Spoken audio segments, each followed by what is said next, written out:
Baik teman-teman, di penghujung Ramadan tahun ini lagi-lagi Habib Glenn Baalwi melemparkan narasi framing ya.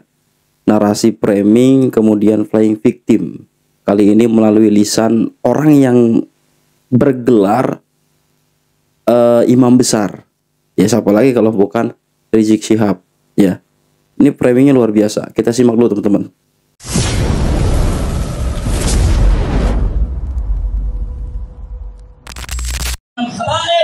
Seperti Imam Ahmad bin Isa al-Muhajir dan Imam Ubaidillah, juga Imam Al-Haddad dan lain-lain. Dua, bahwa selama 3 tahun terakhir ini gerombolan monyet tersebut secara terang-terangan menjadi pejahat nasab yang mengobok-obok nasab Baalwi yang suci dan mengajak-ajak nasab para wali songo yang mulia. 3, sudah.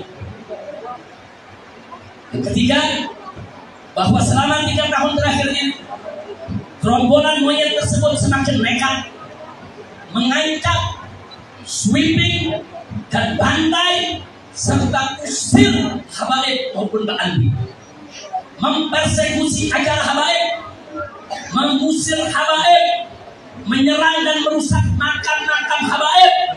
Bahkan kini bukan hanya habaib, tapi semua keturunan Arab di Indonesia diserang dengan gerakan anti Arab lewat cara-cara rasis dan fasis.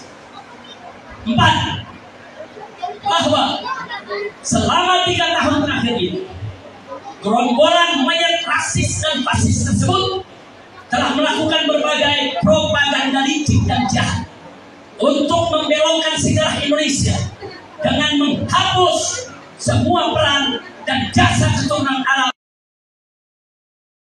Ya, dari narasi ini aja seharusnya kita sudah berpikir ya, kualitas dari seorang Rizik Syihab yang disematkan nama imam besar ya kan, diberikan gelar sandang menyandang predikat imam besar. Ya, narasinya itu menandakan orang yang jauh dari kata alim ya. Jauh dari kata alim. Kalau dia kecewa dengan apa yang dikatakan oleh Gus Fuad, karena Gus Fuad waktu itu ya terpancing emosinya ya. Ya wajar lah, kalau ngikutin diskursus nasab dari awal sih pasti ngerti alurnya dan memahami psikologi seorang Kiai Fuad ketika melontarkan kata-kata itu. Dia terpancing. Yang katanya ulama besar tapi ternyata ya seperti itu ya. Yang katanya cucu Nabi tapi framing luar biasa, keji gitu kan. Dibilang persekusi habaib, lalu kemudian bahkan kepada keturunan Arab yang lain gak ada kecuali keturunan imigran Tarim gitu kan. Gak pernah PWILS atau siapapun itu ya, Kiai Imad dan Kiai yang lain menyerang keturunan Arab yang lain, buktinya fine-fine aja gitu. Terus dibilang upaya menghapus peran daripada keturunan Arab. Ya, ini deh dengar penjelasan dari Profesor Anhar Gonggong, apakah benar? Ya, Habib Glenn Baalwi itu punya peran, ya, terutama waktu jadi pelopor bendera merah putih itu. Kita simak dulu penjelasan dari pakar sejarah Indonesia, Profesor Anhar Gonggong. Ya, bahkan Profesor Mahfud juga pernah bicara, ya nggak ada Habib yang berperan dalam berkontribusi melawan penjajah. Ingin bertanya sama Prof Anhar, ini banyak titipan dari peserta yang pulang Prof, karena tadi lama tanya jawab. Yang pertama, benarkah bendera merah putih itu konsepnya Habib Ali Kuitang? Yang kedua, benarkah kemerdekaan 17 Agustus itu perintah Habib Ali Kuitang? Dan yang ketiga, benarkah lambang burung Garuda karya Habib Hamid Al-Gadri? Jadi sementara ini titipan dari beberapa peserta yang sudah pulang. Nah, mohon maaf moderator, dari masing-masing bagian kita tanyakan. Silakan Prof, terima kasih. Mohon maaf. Assalamualaikum warahmatullahi wabarakatuh.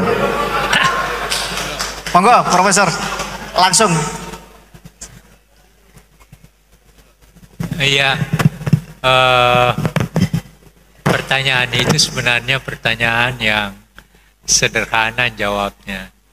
Jadi ketika itu diperlukan lambang negara, lalu dibentuk panitia.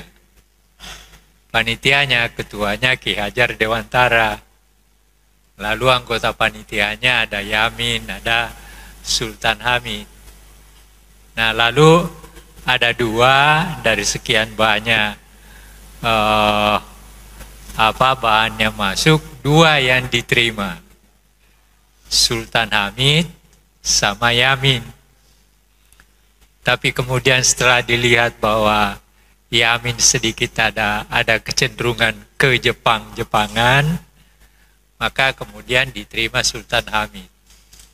Tetapi ada tetapinya.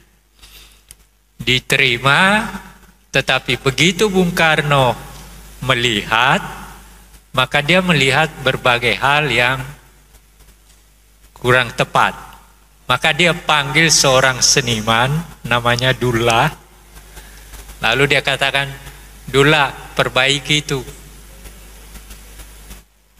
Maka diperbaiki. Jadi yang kita lihat sekarang itu bukan asli dari Sultan Hamid, tetapi itu adalah perbaikan dari kehendak Presiden Soekarno yang ditugaskan kepada seorang seniman yang bernama Dullah. Faktanya seperti itu. Itu yang pertama. Yang kedua, saya menolak Sultan Hamid sebagai pahlawan nasional karena pada tahun 1947 pangkatnya dinaikkan dari kolonel menjadi mayor jenderal di negeri Belanda. Pada tahun itu kita diburu-buru oleh Belanda, ditembakin dan sebagainya. Dia tidur di negeri Belanda. Terima kasih, itu jawaban saya. Bendera merah putih? Ya, ya yang bendera, kenapa benderanya? Maaf. Lambang burung Garuda, bendera merah putih konsep Habib Ali Kuitang. Enggak benar. Enggak benar. Jadi jangan begini, jangan menggunakan sesuatu yang penting bagi negeri kita hanya untuk kepentingan diri kita dan kelompok kita. Terima kasih. Yang ini Prof, izin, benarkah kemerdekaan 17 Agustus itu perintah Habib Ali Kuitang? Apakah kemerdekaan 17 Agustus? Enggak ada itu. Itu justru antara tanggal 15 sampai tanggal 16 terjadi persoalan di antara pemimpin kita. Itu menyebabkan maka pada tanggal 17 Agustus kemerdekaan itu diadakan. Dan itu adalah kemerdekaan bangsa. Belum ada negara. Besoknya baru ada negara, yaitu tanggal 18 Agustus. Seperti itu. Jelas kan? Ini pakar sejarah loh. Pakar sejarah kita, Profesor Anhar Gonggong. Nggak diragukan lagi kapabilitas keilmuannya ketimbang Habib-Habib dan Ba'alwi, ya kan? Dan saya katakan sekali lagi bahwa itu adalah sebuah framing yang keji, ya. Padahal saya pribadi, ya, sebagai orang awam, ya udah buktikan saja gitu kan. Buktikan kalau memang keturunan Nabi, kalau memang zuriat Nabi, tinggal tes DNA. Bukankah dulu dia yang koar-koar, ya kan, sebelum adanya Kiai Imad, untuk siapapun yang ngaku cucu Nabi, keturunan Nabi, ngaku habaib, ya, tes DNA, buktikan dengan ilmu sejarah, dengan ilmu nasab, kan begitu, dengan tes DNA, ya kan. Tapi ketika Kiai Imad muncul, malah menantunya bilang haram. Ini kan sudah, Masya Allah, udah, ya Allah, jelas sekali ya, ada ketakutan. Ternyata ya benar saja, menurut pakar DNA ya mereka kan haplogrupnya G, bahkan dari marga Al-Atos itu udah ketahuan. Jadi lagi-lagi ini luar biasa, orang yang diberikan predikat imam besar tapi ternyata ya alhamdulillah saya pribadi sudah tidak lagi termakan dengan sihir, ya, dengan sihir tadi Habib-Habib klien Mbak Alwi. Jujur dulu saya ngefans betul, ya kan, karena saya anggap berani lantang melawan pemerintah. Ya Allah, ternyata disitulah teman-teman, ya, butuh intuisi dan basiroh. Makanya kalau kita masih punya kiai yang alim, coba jangan menjauh, agar kita itu terhindar dari fitnah akhir zaman. Kita tidak mudah termakan, terpedaya dengan bungkusan-bungkusan yang berbalut agama, padahal di situ banyak sekali kejahatan. Ya, kejahatan yang berkedok agama, bertopeng agama. Ini bahaya, ya. Makanya nggak cukup dengan mata. Mata ini ada mata-mata yang lain yang perlu kita gunakan untuk bisa melihat bainal haq wal batil itu.